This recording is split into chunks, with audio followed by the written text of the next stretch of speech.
Un sit-in a été organisé le samedi 18 mai 2019 de 13h à 15h30 à la place Lumumba de Bruxelles pour soutenir le nouveau président de la République démocratique du Congo, M. Félix Antoine Tshisekedi Tshilombo. Outre le soutien au nouveau président, la manifestation était placée sous le thème « Non au tribalisme ». Dans ce mot de circonstance, Jeannot Kabouya, initiateur de la manifestation, a insisté sur le fait que le président élu de la RD Congo, c'est Félix Tshisekedi et personne d'autre.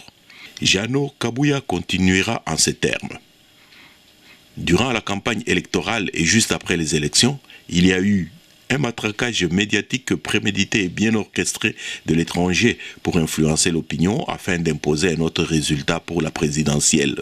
Cela a échoué.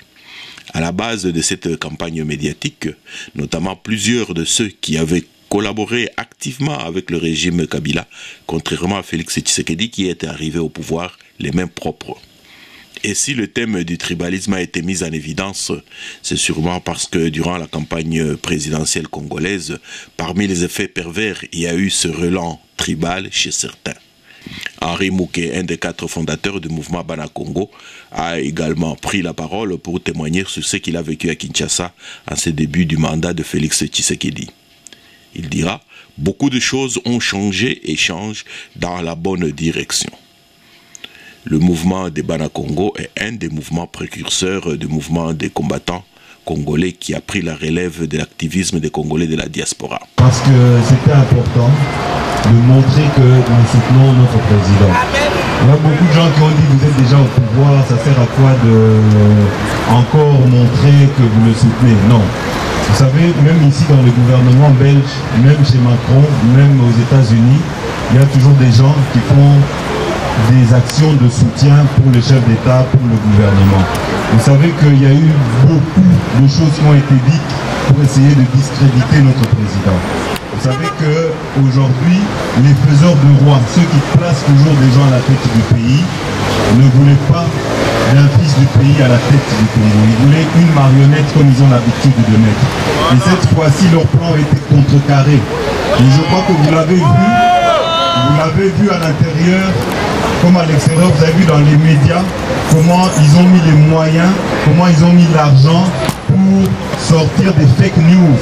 Et vous avez vu qu'avant même que l'élection se fasse, ils avaient déjà sorti leur candidat comme vainqueur. Nous tous, nous savons que tout ça c'est de la manipulation. Nous savons que le choix du peuple, parce que d'ailleurs, si vous vous souvenez, il y a eu la campagne de Félix Antoine Tshisekedi, notre président. Jamais vous n'avez vu TV5 aller couvrir là où il faisait des plans à Kisangani, là où il faisait des plans à Goma, là où il faisait des plans au Kasaï, là où il faisait des plans à Lubumbashi, même à Kinshasa. On n'a jamais couvert. Mais vous avez vu, ils étaient derrière leur choix. Et ils ont mis les moyens, et jusqu'aujourd'hui, ils n'ont pas abandonné.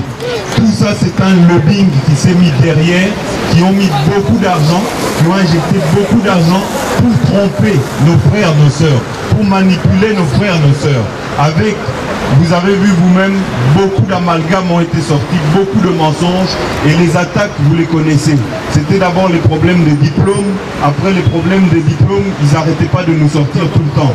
Après, c'était le problème qu'il a eu 16%, parce que c'est pour ça qu'ils n'ont pas voulu faire couvrir en tout cas les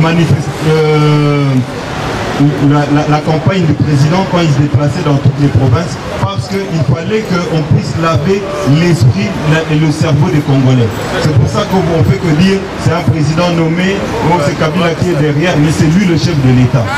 Le problème qu'il y a aujourd'hui, c'est que nous avons changé de stratégie. Kabila a fait 18 ans à la tête du pays. Et aujourd'hui, ceux qui se revendiquent être les sauveurs du pays sont ceux qui étaient hier avec Kabila. C'est ces gens-là qui étaient les complices de Kabila. Aujourd'hui, vous n'allez pas me dire que Mouzito n'a rien fait pendant qu'on violait nos mamans, il était Premier ministre. Mais aujourd'hui, Mouzito n'a pas de leçon à nous donner. Nous avons d'autres personnes qui étaient gouverneurs, qui ont pillé, se sont enrichis aujourd'hui. Et avec cet argent, vous savez qu'ils ont payé des lobbying. Nous avons d'autres personnes qui ont fait 10 ans dans les CPI. Mais nous savons qu'avant d'aller à la CPI, ces gens étaient avec Kabila comme vice-président de Kabila. Donc aujourd'hui nous avons notre président qui est Maboko Pembe.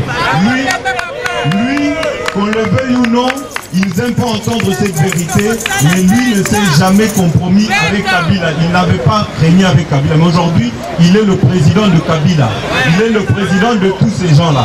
La stratégie que nous avons aujourd'hui adoptée, c'est que nous avons dit, nous n'allons pas faire de chasse à l'homme, mais nous allons rééduquer tous les Congolais pour qu'ils puissent avoir une nouvelle manière de gouverner.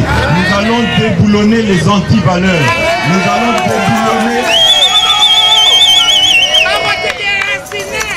Nous allons déraciner tous les anti-valeurs. Aujourd'hui, on nous a dit que notre président est un président de façade.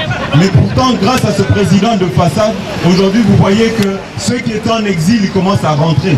Nous pouvons le dire aujourd'hui, syndicat de Kolo est rentré. Nous pouvons le dire aujourd'hui, notre Moïse Katumbi va rentrer le 20. Nous pouvons le dire aujourd'hui que même Jean-Pierre Bemba a annoncé qu'il va rentrer dans 3 semaines. Nous pouvons le dire aujourd'hui que grâce à Félix Antoine Tshisekedi, aujourd'hui les opposants peuvent manifester sans qu'il y ait des morts, sans que des personnes puissent être inquiétées. Nous savons qu'aujourd'hui il y a la fermeture des geôles, des cachots secrets de l'ANER, n'est-ce pas? Donc c'est un pas. Le problème de certains, c'est qu'ils veulent tout de suite, sans stratégie, sans méthode. Alors qu'il faut beaucoup de stratégie, beaucoup de tact. Parce que si aujourd'hui, les gens qui étaient avec Kabila pendant 18 ans, que ce soit les généraux, que ce soit même les anciens ministres, tous ceux qui étaient à côté de lui, s'ils se sentent en danger, ça sera un danger pour notre président. Nous devons rassurer tout le monde que nous ne voulons pas de chasse à l'homme, mais que nous voulons que tout le monde change sa mentalité. Que ceux qui ont fait du mal répondront devant la justice. Ceux qui ont spolié les biens d'autrui devront remettre les biens d'autrui.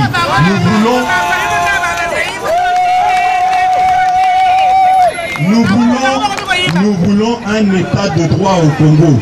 Et nous savons que notre président qui a beaucoup d'amour, Maboko Pembe, a gopé ça, état de droit na mboka na biso.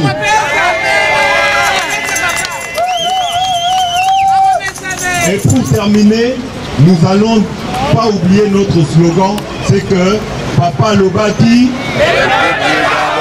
Papa Lobaki, Papa Lobaki.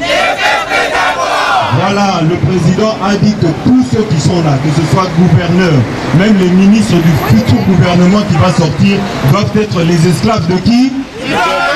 Les esclaves de qui? Alors nous encourageons notre président. Merci à vous tous qui êtes venus pour soutenir notre président. Nous allons encore rester une trentaine de minutes et puis nous allons nous disloquer. Mais en tout cas, aujourd'hui, c'était important qu'on puisse lui montrer qu'il y a des gens qui le soutiennent. Et surtout, que nous voulons l'unité. Nous ne voulons pas de tribalisme. Nous ne voulons pas de division entre Congolais. Toza Bomoko, Ozala Muluba, Ozala Mungala, Ozala Mukongo, Ozala Muswahili, Toza, Wana Tatabo, Wana Mamabo. Merci beaucoup, merci beaucoup.